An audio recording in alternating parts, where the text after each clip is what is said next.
Avatar, ugly sweaters, and the Boston Tea Party are all on this day. Welcome back to On This Day. Today's date is December 16th, 2022. It is the 350th day of the year. You got 15 days left until 2023. It is the 50th Friday in the 50th week and the 86th day of fall. We got 5 days left until winter. Today is National Ugly Sweater Day. Every third Friday in December 16th this year, people all over the nation trade their casual garments for something more festive for Ugly Sweater Day. I have a very ugly sweater day. First of all, it's a Cleveland Browns sweater that has lights on it like a Christmas tree. As if, it sounds horrible and then the Cleveland Browns are horrible and the Cleveland Browns are orange. Mix all that in with some Christmas lights and it's ridiculously bad. Don't be jealous. Whether you find a hidden gem to wear or you make your own, one thing is for sure, this holiday will certainly have you laughing all day long. That's the lame thing they got on their website. Ugly sweaters have been around for as long as people created the concept of fashion. Really? Do they have a ugly sweater shirt in the Milan Fashion Week or something like that? Am I missing something here? Maybe someone made a mistake in their knitting or tried a design that didn't work out. For whatever reason, people started wearing ugly sweaters, and now it's a tradition.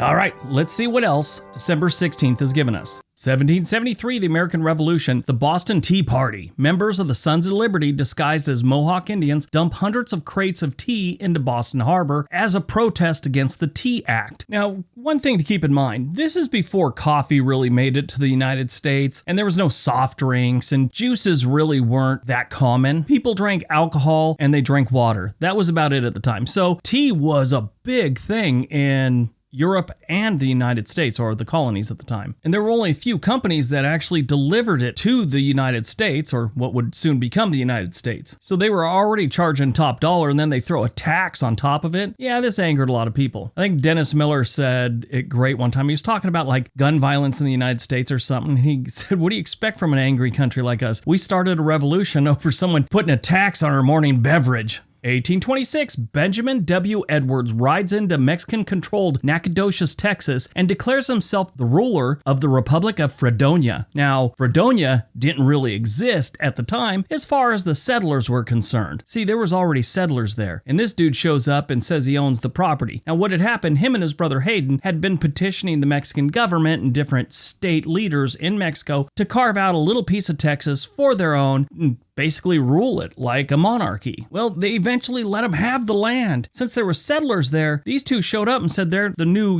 heads of the state and they're the ruling and this is a monarchy and all that. The settlers weren't having it.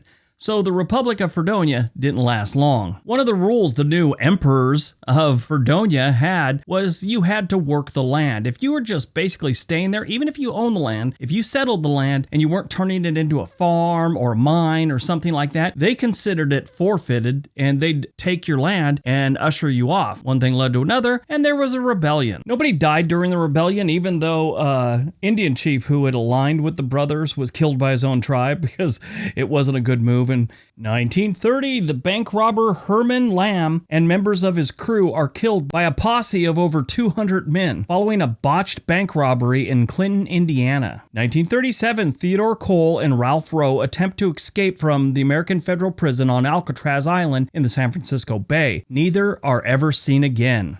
1944, World War II, the Battle of the Bulge begins with the surprise offensive by 3 German armies through the Ardennes forest.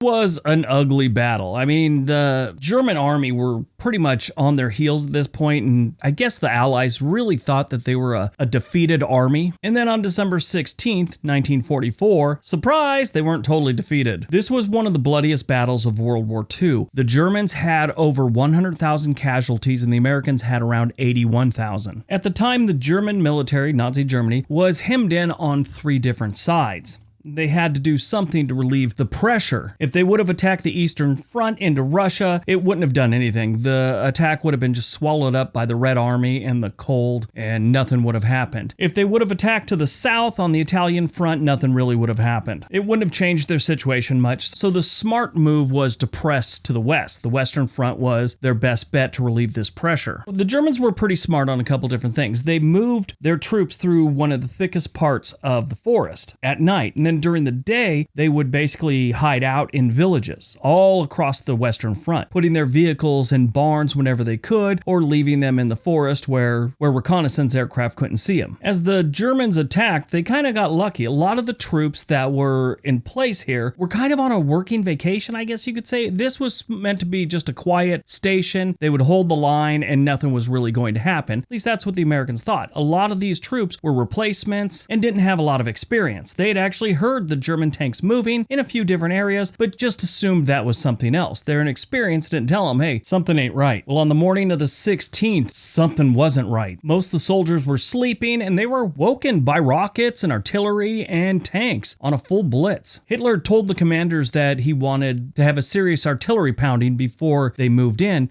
but the generals on the ground decided it was better to do the blitzkrieg thing and just start speeding towards the sleeping American soldiers. And it worked. Most places, at least. Other places, not so much. The Battle of the Bulge ended with an American win on January 25th, 1944, just over a month. 1978, Cleveland, Ohio becomes the first major American city to default on its financial obligations since the Great Depression. 1989, U.S. Appeals Court Judge Robert Smith Vance is assassinated by a mail bomb sent by Walter Leroy Moody Jr.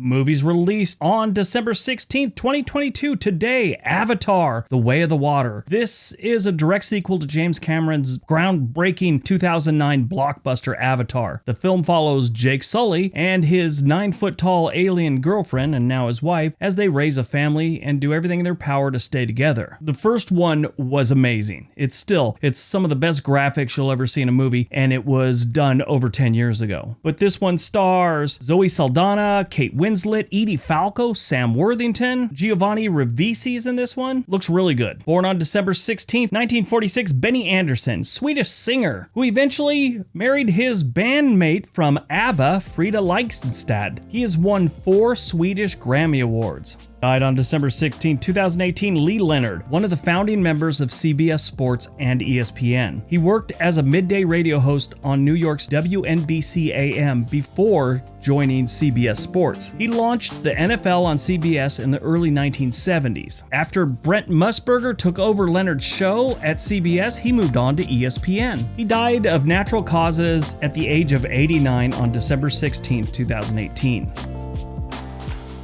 All right, that's today's video. Hope you guys enjoyed it. Hope you got some information out of it. Now go out, have a great day, and be nice to each other. Don't be jealous.